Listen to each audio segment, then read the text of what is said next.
Good morning, everyone. Today we are going to study about inflammation. So, inflammation is a basic topic which is mostly asked in the NORCET or any of the competitive exam.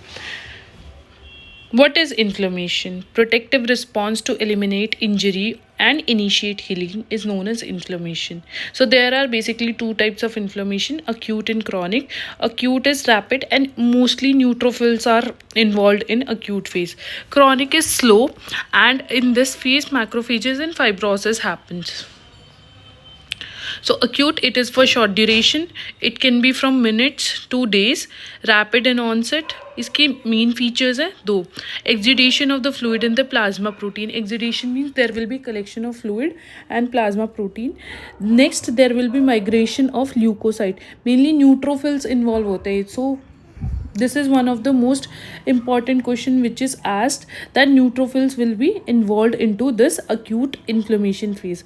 So once again I am repeating, it is for short duration, it is rapid in onset, exudation of fluid and plasma protein will be there, and mainly neutrophils will be involved. Chronic, it is for long duration, week to years will be there, and lymphocyte and macrophages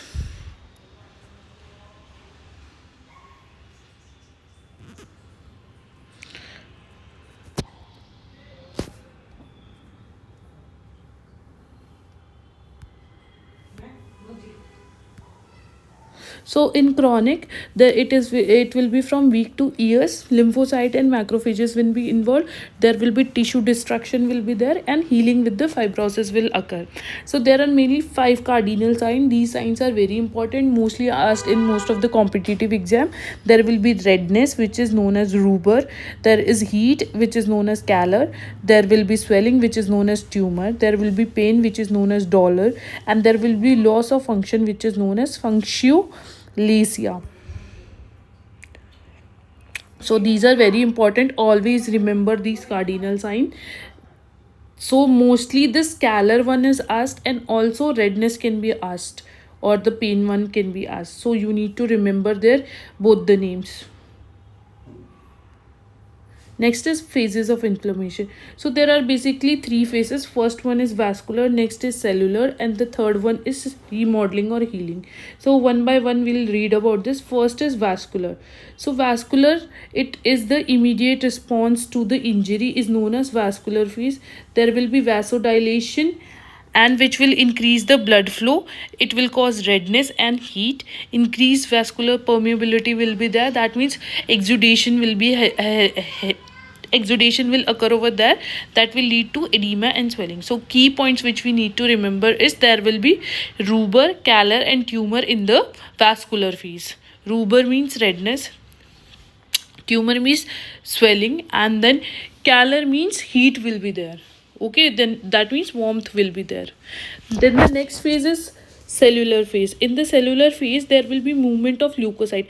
As I told you earlier also, there will be mainly neutrophils will be moving in the acute phase. So in the cellular phase there will be involvement of neutrophils.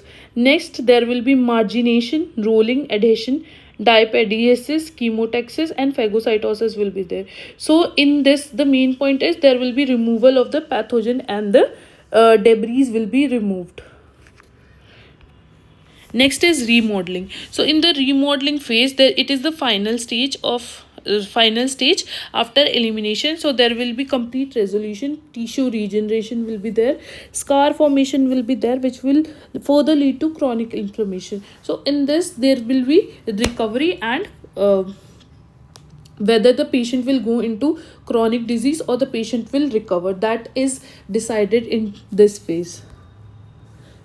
So the trick for the Viva is, first event is vasodilation, and whenever acute happens there will be involvement of neutrophils. When chronic cells are involved, that means macrophages will be involved, and the most common mediator in this is histamine. So whenever if someone is asking you to arrange the phases of